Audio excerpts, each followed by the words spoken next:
Wugong is one of the shopkeepers inside of Wuchang Fallen Feathers. There are ways to upgrade his entire shop to get a lot more items, a lot more useful items. I'm going to take you through every single location where you can get these upgrade items for his shop, so let's get into it.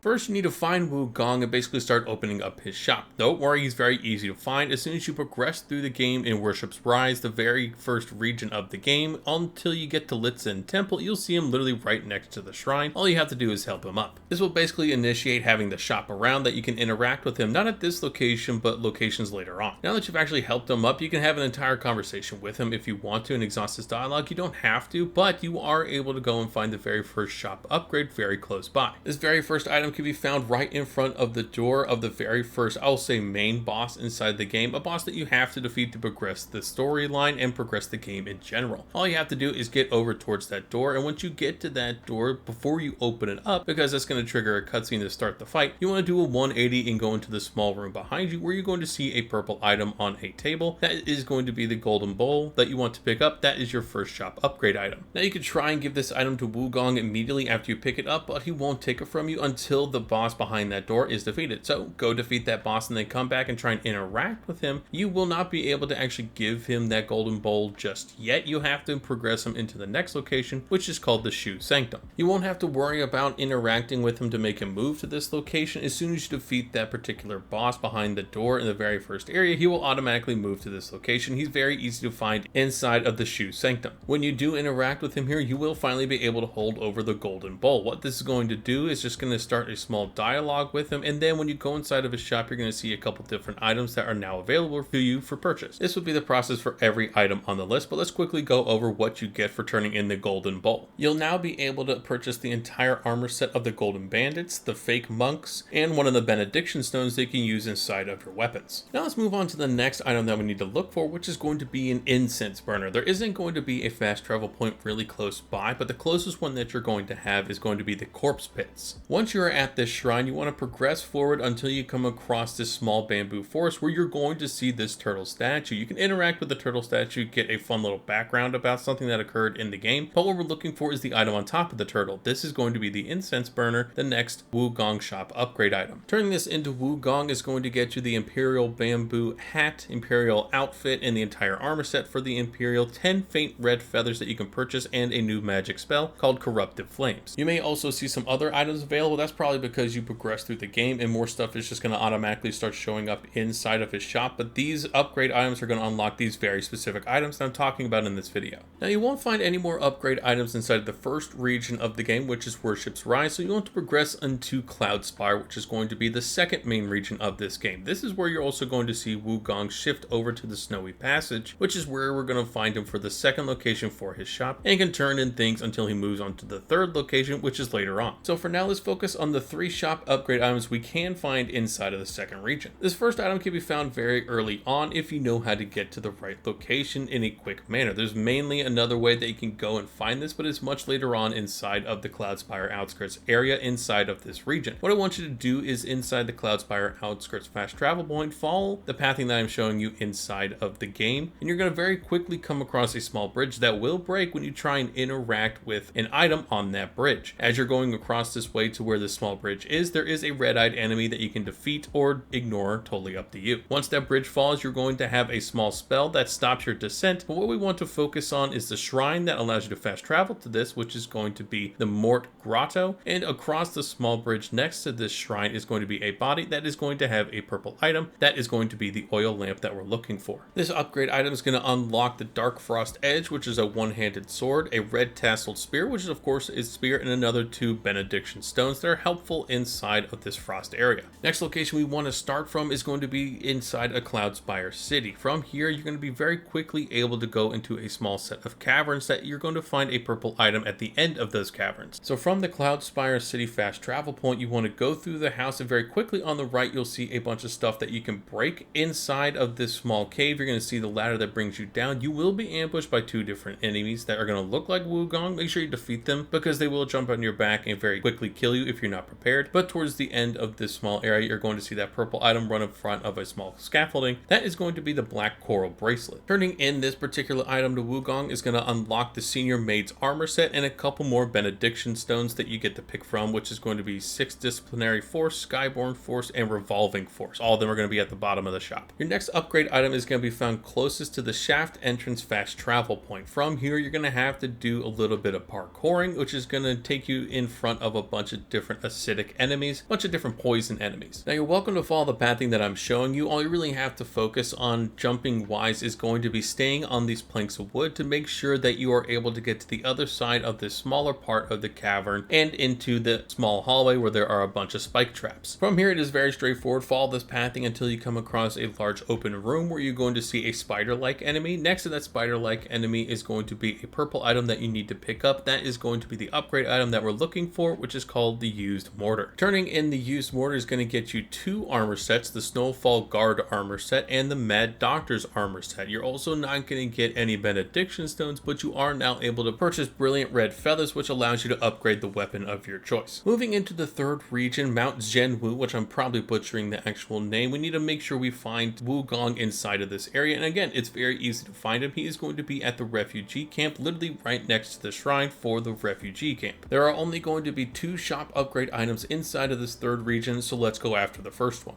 Now, this item isn't going to be really close to any particular fast travel point until you unlock a shortcut that I'm going to show you. Don't worry, as you progress through the avian marsh, finding this shortcut is going to be very easy. It's literally in your way to progress this region. Now, obviously, if you have the shortcut, it makes it a lot easier, but for those that don't have the shortcut, simply progress until you come across the small treetop village where you're going to see a bunch of different enemies fighting around this small village. What we want to focus on is going to be the hollowed out tree that has another ladder that helps you progress through this region even more. When you get to that hollowed out tree with the ladder, take a left where you're going to see some mid-sized enemies fighting each other. Take out those enemies or let them take out each other, and what you want to focus on is the purple item on the edge, and that is going to be the bronze armor that we are looking for to upgrade Wuchang's shop. Turning in the bronze armor is going to unlock a couple different things. One is going to be the Ghost Warrior armor set, another unique armor piece, which is going to be the Terror Clam hood, which is one of the enemies you find inside the avian marsh, and a fragment of the divine gift, which helps you with your madness level. This next upgrade item is going to be probably my least favorite to actually tell you how to get to, mainly because of the spike traps that are going to be in your way. What you want to do is make your way into the Zhenwu antechamber, which is going to be your closest fast travel point. From there, you want to progress this region where you have to go over top a couple different houses and into a small courtyard where there are a bunch of different magicians that are going to attack you simultaneously. From there, you want to progress forward, dealing with another one of the fire enemies that's going to look like a bird, up into the next building, and then down the same staircase inside that same building until you come across the second tower. From here, you want to go around the outside of this second tower until you run across 2 hallways with spike traps. All you have to do is get past these spike traps, and at the end, you're going to find a purple item that is going to be the item that we're looking for, the Tome of Silver Seeking. A little bit of a hint with these traps: if you stay on the right side of the actual hallway itself, you'll be able to avoid most of the traps. It does take a little bit of timing, but it's something to keep in mind. Turning in the Tome of Silver Seeking is going to unlock the Lotus armor set, the Face Changer armor set, a Benediction stone, and 2 different magic spells. One is going to be the Lotus Lantern, and another is going to be Cinder Incantation. Now, that is every single item up to a very critical point inside the game where there is literally a point of no return that completely wipes out the very first region of Worship's Rise if you move forward. So I'm giving you this quick PSA. Once you get to this certain point where you have to interact with the storyteller to move forward inside of your game, I want you to make sure that you have gone back and gotten the upgrade items that you may have missed inside of the first region, Worship's Rise, because again, it's going to be completely wiped. You will be able to still go to the second region and the third region of the game because those won't be completely wiped out when you move forward with the storyteller, but again, you want to go back and make sure that you have gotten those items from the first region because they will be gone, and you'll have to do a new game plus or a new playthrough to even get those upgrade items to get your achievement when you fully upgrade Wuchang's shop. Now that I've given you this quick PSA, let's move into the 4th region through the storyteller. When you spawn into this new region, Wuchang will not be very hard to find. He's going to be over one of the small bridges inside of one of the small ponds. He's very easy to find. Now, the only upgrade item inside of this 4th region is going to be closest to the palace palace entrance. From here, it's going to be extremely easy to actually get this item, but you will be ambushed by an enemy when you see the location that I'm showing you. It's going to be very obvious that there's going to be something there waiting for you, but you can either defeat this enemy or ignore this enemy. All you have to focus on is that purple item right next to where you're going to see that enemy. That is going to be the Gilded Axe, the only upgrade item inside of the 4th region. Now, when you turn in the Gilded Axe to Wuchang, you're going to get the God Guard armor set, the Avian Hunter's armor set, Radiant Red Feather for 10 of them that you're able to purchase, and 1 Benediction Stone, the Corruption Ward. Now, in the 5th and final region of the game, the Bow Capital, you're able to find the final upgrade item in here, but it's very close by to the capital entrance in name alone. The capital entrance is going to be the very first shrine that you're able to interact with. It's also going to be the closest one to where you actually have to go to get this final upgrade item. Thankfully, it's a pretty much straight shot as long as you're following the pathing that I'm showing you inside of that cavern when you do a 180 from the shrine as soon as you get into the Bow Capital region. From here, it's basically just a long run until you get into the giant open room where you're going to see this giant tree. Focusing on the giant tree where you see these giant monsters fighting each other, you want to go to the right where you're going to see a small alcove right next to a giant enemy that is going to be guarding a small door. You're also going to see a purple item on what seems to be a random body. That purple item is going to be the giant bronze arrow, the final upgrade item that you need to fully upgrade Wuchang's shop and get the achievement for completing this entire upgrade of his shop. Now, even though this is the final upgrade item that you need to get to unlock his shop fully, all you're going to get is the Call of the Wild spell, which is a feathering spell. As you see here, it's a somewhat higher level spell, but again, this is going to be the only thing that you get for actually turning in this final item. Now, once you have turned in this final item, you will get achievement Shop of Plenty, and again, depending on what platform you're on, it's going to be an achievement or a trophy. Just depends if you're on Xbox, Steam, or PS5. Now, even though there are only 9 items that you needed to find to fully upgrade his shop, this is going to obviously take you through the entire game to fully upgrade his shop and get that achievement / trophy Shop of Plenty. Now, I hope you guys found this walkthrough guide helpful. If you did, make sure to hit the like and subscribe buttons down below for me so I know that you did find this video helpful, and I'll catch you in the next one.